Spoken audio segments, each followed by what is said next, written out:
Have you ever wanted to make your random encounters a little more interesting? Are they just kind of, bandits attacking on the road or some goblins or just kind of a little too simple and a little too redundant? And you want to spice them up, maybe even create some small mini adventures that your party can do along their way from one destination to another. There are some great tools out there that can help you do this, and I want to take a look at some of those today. One in particular I really want to focus on, but I'll show you a few other examples. So let's get into it.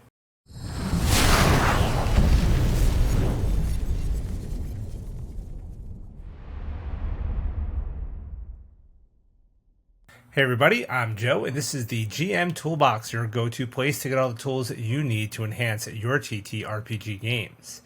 Today, I want to take a look at ways we can enhance our random encounters, things that we can do in between adventures and along the road and stuff like that. Just stuff to kind of spice up the game, make it a little more fun.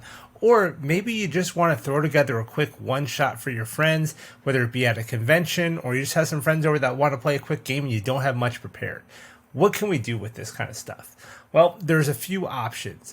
There's some great books out there from a few different publishers that I personally use that have these kind of pre-made little mini one-shots ready to go, very little prep, if any, needed. So a few of those are, one that I really like is the out-of-the-box encounters. This one's from Nerdarchy. It is filled with some great stuff. Highly recommend it. I've done a video on that. Another one is the Game Master's Book of Random Encounters. I just picked this one up recently. I haven't dug into it too much, but it does have some cool small random encounters, some neat tables, some small adventures, things like that. But one of my favorites, one of my absolute favorites, is the Mini-Dungeon Tome from AAW Games. And I use this one a lot because not just for the quality of the content, but the format in it is so well done and it's very, very easy to use. And another reason I want to kind of focus on this one today, because this has about 130 adventures for 5e games in here. They do make a Pathfinder version of this book, PF1 version of this book, but they did recently kickstart a PF2 version of this book as well. But besides that, even more exciting, they recently just launched a Kickstarter for the Mini-Dungeon Tome 2, which is going to have a whole bunch more brand new adventures similar to these right at your fingertips, ready to use. So we'll take a look at that a little bit later in the video. But I want to kind of show you guys how I've used this in the past in my own games. And it is, like I said, it's a great book. It's a fairly thick book. Even has a little bookmark binder in there that I really like, the sewn-in binding. It's a good quality book, and it's filled with some great stuff. So why don't we hop over to the PDF version, a little easier to show you guys on the computer. Okay, so here we are, and this is an adventure I kind of just picked fairly at random one day for one of my games, and I thought it would be a great one to show you guys. But what I really like here is that the entire adventure is contained on these 2 pages, and that it goes for almost every adventure in this book. There are a few that break that are a little bit longer, kind of maybe go into a 3rd or 4th page, but for the most part, the quality behind this book is that you can open up to any page and have your map and your entire adventure laid out without having to flip a page. Very little prep. You can read this paragraph, you have your little areas, and you're good to go.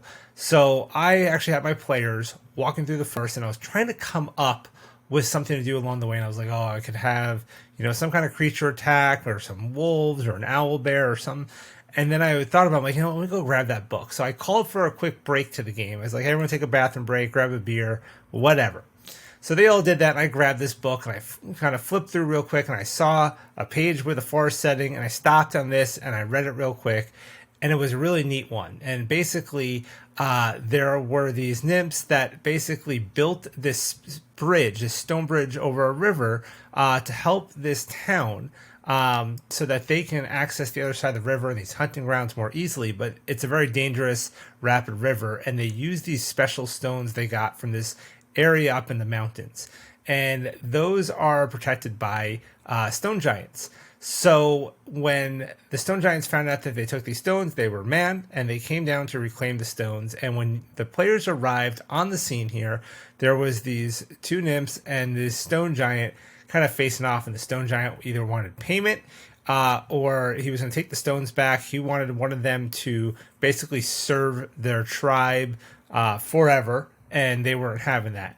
So the players had some options here, whether they were going to try and convince the stone giant to accept another form of payment, or to fight. There actually is some stuff over here on they would have to make a DC 20 check and pay 1,000 gold to the giant.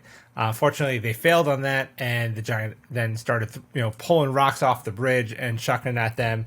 A fight ensued, and my players did win. At the time, my players were level 5, and you can see up here it says it's for level 4 to 5 players, 3 to 5 characters of level 4 to 5. So really like how they lay that out in this book, make it really easy to know the level and number of players needed for an adventure. And all the areas are marked here. Like, it took me, I don't know, less than maybe 5 minutes, definitely less than 10 minutes to just kind of prepare for this. I drew a quick map on my board that I had, and I grabbed a couple of minis out of my set. I actually had a stone giant mini, took a couple of just female NPC minis, dropped them on there, good to go, and we were ready to rock. So in under 10 minutes, I had this thing ready to go during a quick bathroom break. So I really like this book. If I flip through this here, you can see other adventures, different sizes, but most of them here fit on 2 pages very well. There's here's an example of one that goes to 4 pages. So there are some bigger dungeons and stuff like that in here, but all types of different settings, all types of different level ranges, all sorts of stuff. More of an Egyptian themed one here. Just all sorts of cool stuff, and some nice art and things like that. Speaking of art, little bonus in this book, and again, this is the first volume, but there is actually, if I can find it here real quick, right here, there's art by Larry Elmore in this book. So it's the only piece of art by Larry Elmore, but it is in here, and just a cool little Easter egg. So a book I really enjoy using, and I find that I can throw stuff together really quick. So my suggestion to you is, if you are looking to have something, either obviously you can always prepare ahead of time. It's a great book that if you're going to be going through, it's easy to prepare ahead of time. But if you just find you need something quickly on the spot, call for a quick 5-minute break, grab this book, flip open, just start flipping through the pages and find one in your level range that is the right type of environment, and read it real quick and go. I mean, literally minutes, and you can be rolling with a book like this. So I like this one a lot. The others in here, like this one, I have found I could do that with this, but what I think the strength in this one is there's some really unique scenarios in this one from Nerdarchy. I think I needed a little more prep for them, but they were highly entertaining adventures in there, so definitely worth checking out as well. But the Mini-Dungeon Tome is definitely my go-to book for this type of scenario. So all that said, I mentioned earlier, they just launched their Kickstarter for Mini-Dungeon Tome 2, so why don't we go take a quick look at that. Okay, so here's their Kickstarter page for Mini-Dungeon Tome 2. You can see it's still got 20 days to go. They've already raised $26,000 for their $5,000 goal. So, it's getting made. It's well on its way. And it's going to be a solid product. Now, if you don't know about AAW or their Mini-Dungeon modules, they actually release one every week, and you can get it through their website. If you're on their Discord server, which I will also add in the description below, they will post there, and I believe in a few other sources where they say, here it is. So whenever one comes out, it is free for the first week. After that, you have to buy it. They're like $1 or something like that. They're not expensive. You can also subscribe and get, a bunch of free ones every month. But they are just great products. So this is one of their, it's weird because I find it to be one of my favorite things they do, and they don't, this is not really where they make their money at, is on these Mini-Dungeon Tomes, because they really do it. If you talk to Jonathan Nelson, the owner of AAW, he really does it just because he loves doing it, and he loves the community. He wants to provide these products to the community. So definitely join their Discord, grab the free ones every week, because they're awesome. And a lot of those are going to be in this book. So, it's a nice compilation, single place to have them all. So if we take a look here, I'm not going to play the video because you guys can check it out, but it is a cool little video. You can see here it's they do have nice cover art on here. I believe they have a limited edition cover as well. But you can see one thing they changed was the border here. So if we take a closer look, now in the left border, we are going to see the number of characters, the level range, and the terrain type all listed right there on the side. So I like that they added terrain type because for me, that is one of the key things I'm looking for when I'm using the book. So I love that they're adding that there. I almost wish they kind of color coded them by terrain as well. But obviously you're always going to have a full color map, and it's always going to be 2 pages. So that's another thing that I really, really like about it.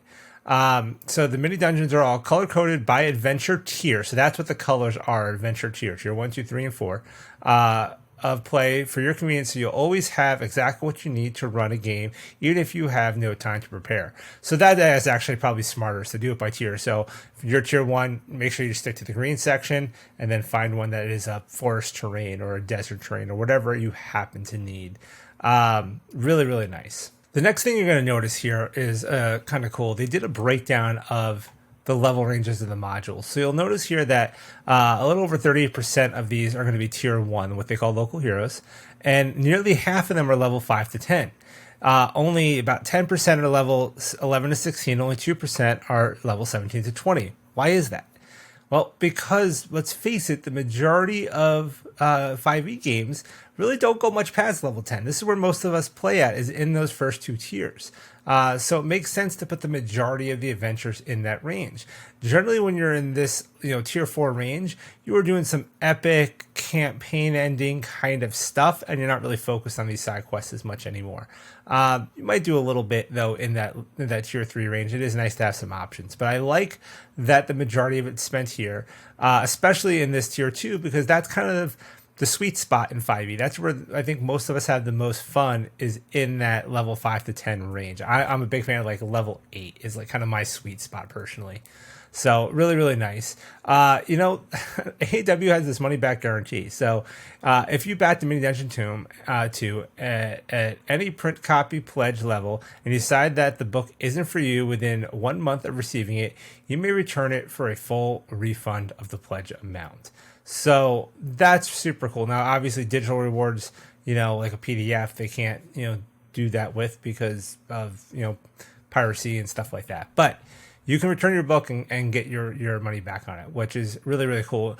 Another thing, and I don't know if they mention it here, but I have found, and I'm not going to speak on AAW's behalf, but, if anything ever happened to your book, if your house caught on fire or burned down, or your dog chewed it up or something like that, at least with the collector's edition, if you do like the limited edition covers, they have a habit of offering to replace those for you because they know you spend the money, they know you love it. So as long as you can show proof of that, they'll often kind of take care of you on that. And it's not like a written policy. There's no guarantees on that, but it's just my experience with them. They are probably the most customer service oriented third-party publisher out there.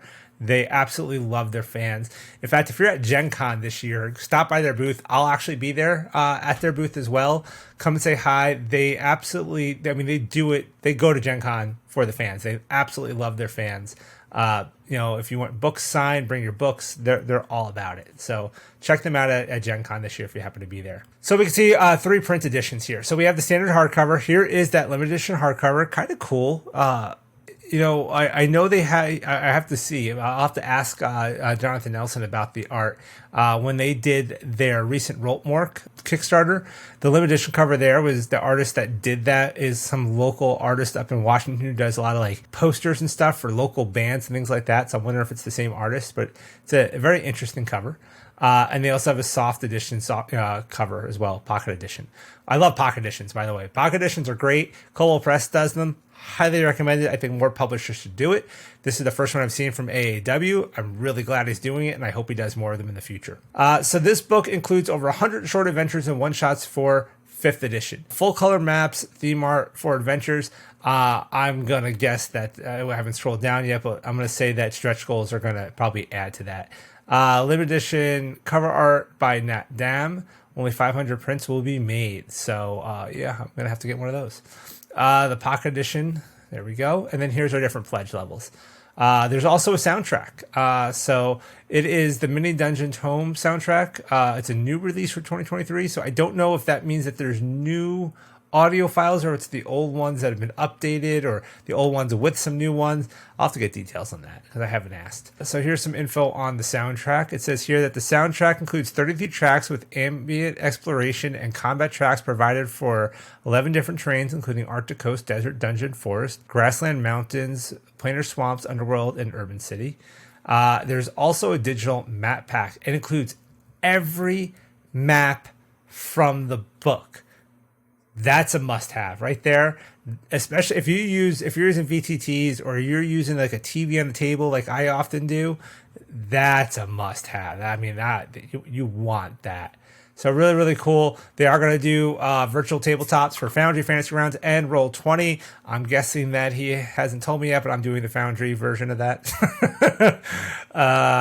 So yeah. So here's our stretch goals. So stretch goals are more dungeons, more mini dungeons added. So we've already unlocked several. So 1, 2, 3, 4, 5, 6, 7, 8, 9, 10. So we're up to 110 mini dungeons. So hopefully we can keep on going and get some more. It looks like at the higher levels here, they're going to do some upgrades to the books themselves as well. So overall, really liking the look of Mini-Dungeon Tome 2.